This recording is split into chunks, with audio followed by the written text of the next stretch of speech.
Hi, I'm Kelly Kelleher, a pediatrician at Nationwide Children's Hospital in Columbus, Ohio. At most hospitals, this is a patient.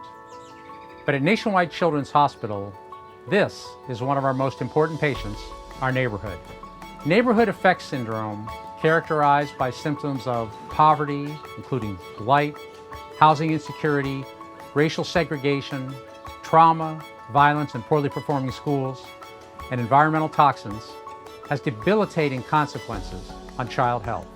Healthcare providers frequently encounter challenges to caring for children from affected neighborhoods.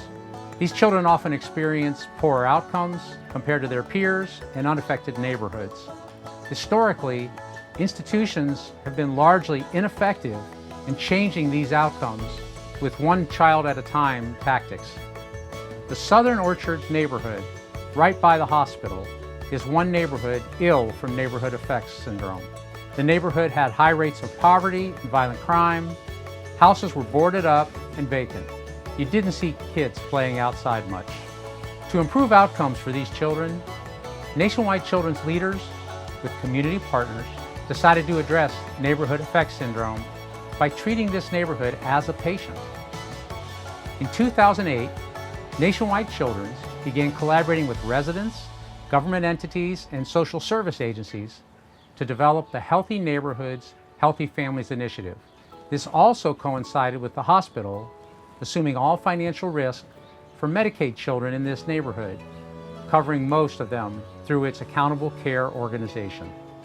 It became clear that the neighborhood effect found in Southern Orchards was driven by the lack of housing stability in the neighborhood, which had been exacerbated by the housing crisis.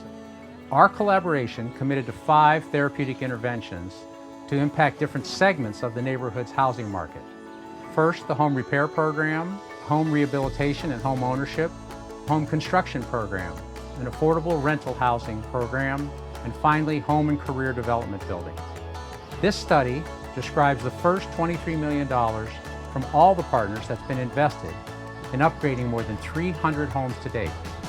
We've reduced the vacancy rate from 27% to 6%, and it's great to see kids playing outside again.